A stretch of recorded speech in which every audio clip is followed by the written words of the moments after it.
Hey guys, so it's my channel again, and today we're going to talk about debt. So, as a FIRE person, which is financial independence, retire early. That's what the goal is, right? To basically not be dependent on anything or anyone and to be free to go and do whatever you want.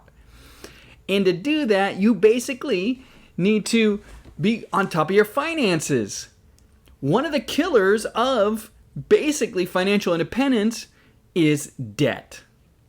So for most of my life, debt was the enemy. Luckily for me, I had an allergen to debt. I didn't want anything to do with debt. I never wanted to pay anybody free money, is how I thought, right? So basically the way I thought about it was, if I wanted something that cost $100 and you'd give it to me, but I had to pay you back with interest, I'm paying more than $100 for it. And so usually what I would do is either wait until I could buy it for $100, or I just wouldn't buy it. And so for my entire life, I have never spent even a penny on credit card interest. In fact, when I was in college, I went and got some dental work done. I had to get my wisdom teeth pulled, and they gave me a financing option, which was a 0% interest for 1 year to pay off my dental work. I paid it off in about 3 or 4 months because I just didn't like having this debt obligation over my head, even though it was free money. I learned much later in life that there are differences in kinds of debt. There's good debt and there's bad debt.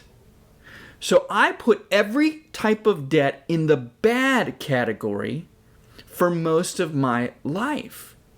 And then when I started realizing that there was a good category of debt, well, that's when I started looking even deeper at some of these issues. So, let's have a little quiz. Credit cards. Are credit cards good debt or bad debt? Well, the answer is, it depends. All right, let's talk about housing and mortgages. Are mortgages good debt or bad debt? Well, it depends. What about school loans? Are school loans good debt or bad debt? Well, you guessed it. It depends. What about car loans? Are car loans good debt or bad debt? Okay, I'm starting to sound like a broken record. It depends. Why? Why does it depend? What does it depend on? Well, there are a couple real simple factors that all of these depend on. But before I go into that, let's define good and bad debt. On the most basic level, bad debt is when you borrow money and it costs you to have that loan. So that's the basic understanding we have, right? I need a car, so I buy a car with a loan, and I pay more for that car over time than I would have if I paid with cash, right? So I'm paying more for the car to be able to pay over time. That is debt. Credit card debt.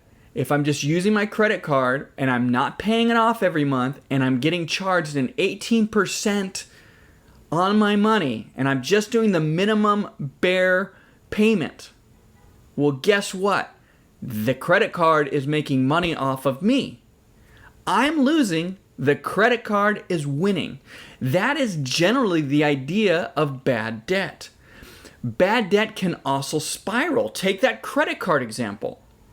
You pay the minimum payment, but your overall debt does not go down enough to ever get paid off. And so the longer they can keep you paying them interest, the more money they make, and the more money you lose. And so basically what can happen is you buy $100 item, and over time, if you're not careful, you could spend literally thousands of dollars paying off that item. So bad debt can basically be shackles on your hands and keep you down. I think getting out of debt is a first step to freedom. But what is good debt? In the most basic way, good debt is money that makes you money, right? So if you have money that you can borrow in order to make, as long as you're making more money than it costs you to pay for the money, then you are winning. So that's called passive income. It's using your money to make money. And there's different ways to do this. Basically, you have these different types of debt, and they're based on different factors. These factors are the interest rate and the time. Why? Because of inflation and opportunity costs. If you look here, this is the current US inflation rate from just the last 10 years. Okay, so every year we have inflation, and it's been actually pretty low the last 10 years. Okay, so in 2010, the inflation rate was 1.5%. And so as you can see, it goes up and down over time. What this means is every year, our dollars become worth less, okay? Right, so at the end of the year, $1 was worth 98.5 cents, all right? So just by taking your money and putting it under your mattress, all right? There's no debt, you're just saving your money. By doing nothing with it, it's actually losing over time because of inflation. And this is a huge factor, okay? So your money is going down over time. Here is a longer chart of inflation over time. As you can see, sometimes inflation is up very high, okay? That's a disaster right there when it's at 20%, and there are some countries like that. There have been times where we had what's called deflation, okay? But for the most part, since 1956, we've consistently had inflation. And it's averaged over time, especially in the current average days, is about 3%. Okay, but sometimes it spikes, sometimes it goes way low. As you can see, even in the modern era, we had 1 year where there was very slight deflation. Okay, what does this mean? This means a couple things. $1 in 1970 is worth $6.68 in 2020.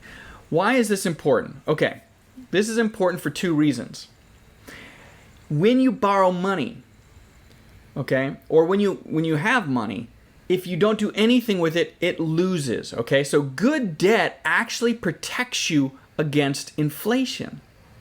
Okay, so if you take a 30-year mortgage on a house that you own, that you live in, okay, is that good debt or bad debt? If your interest rate is below the inflation rate, okay, which right now it's crazy. So let's say you got a mortgage for 1.99%. Yes, there is a major lender that's offering 1.99% on a 30-year mortgage right now. It's insane.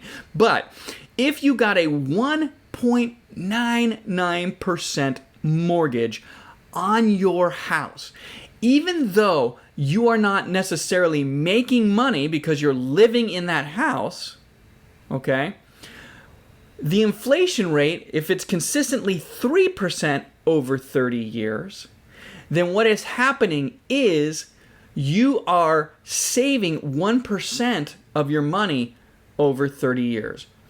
Okay, that's a little confusing, but let me just clarify it a little better. Remember, good debt makes you money. Good debt in this instance can preserve your money.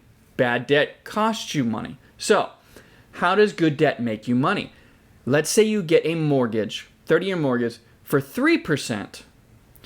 And inflation is also 3%. Over 30 years, you are protecting your money against inflation. But this is a second house. This is an investment property where you're charging rent, and now this house is costing you 3%, 4%, even 5%.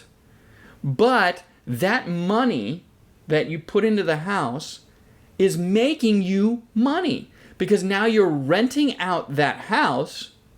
And so this money bought the house, and now you're getting money to pay back the loan.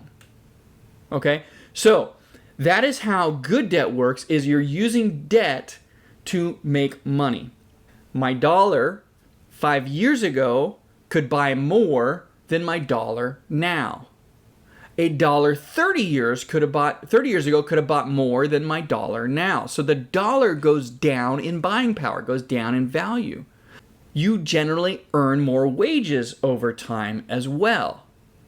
So you combine those two factors, one's going down, one's going up, and you can see where a 0% interest loan is actually slightly, in a way, making you money. This happens greatly with a home and a 30-year mortgage. Okay, so let's say you bought a house in 1990 and you're just finishing off your mortgage now. You bought that house for $200,000. Okay? And that same house, this isn't even appreciation of the house itself, okay? This is just the dollar. In 1990, $200,000 had the same buying power as $396,482 today. So you can see where time is a factor in whether it's good or bad debt. The other factor here is wages. Earnings go up over time. Okay? So I pulled up a estimated average annual salary of teachers in basically all schools. Okay? So I found this chart. So if you look at what was the all teachers average salary in 1960, it was $5,000 a year. Okay? Let's go up to 2000. This is the chart only goes to 2008-9, but you can see in 2008 that same average teacher was making $53,910. Now, if you take this number, 53,910, okay, and you go back 30 years, okay, so we're going to go back to 1988, okay, and you go here and you're at 29,564. So, this is almost, not quite, but it's almost doubling the salary. So, if in 1988 you had a house payment of, say, $1,000 a month, okay? That's 1/30th of your annual income. Well, it's a 30-year fixed loan, so you're still paying $1,000 a month 30 years later. All of a sudden, what costs you, say, 2 weeks of salary is now costing you a week of salary. So you can see where over time, as the wage goes up, your salary goes up. Credit cards. Credit cards generally are bad debt. However, if a credit card offers you 0% interest for the first year, well, that's free money, and not taking advantage of that could be a bad decision. So all of a sudden, credit cards could be good debt depending on how it's used. Anyways, being afraid of debt probably cost me a lot of money, because I would have invested in those things which make me money sooner. I wish I would have invested in real estate when I was younger. I wish I would have been more comfortable taking on large loans to buy properties that would pay me rent, pay off my loans, and make me money. And so, don't be scared of good debt, and get out of bad debt. Last thing I want to leave you with is this. A lot of people encourage you to have an emergency fund, to have 3 months of money in a savings account in case something goes wrong.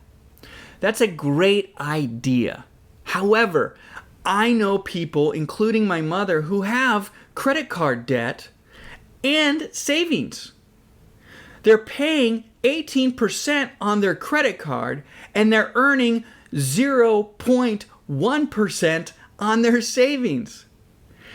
And this to me is madness, okay? Use your savings, pay off your credit card as much as you can, in full if you can.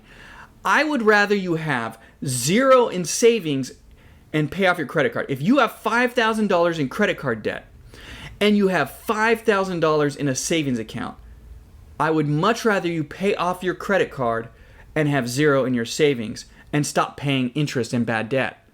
But what if I get in a car accident? What if something bad happens? You have a credit card. You now have a credit card with $0 on it that you can use in that emergency. But in the event that you don't have an emergency, for the next 5 months, you can take that money that you would use towards a credit card and rebuild up your emergency account, therefore saving money. Anyways, the moral of the story is, don't be scared of good debt. Get out of bad debt.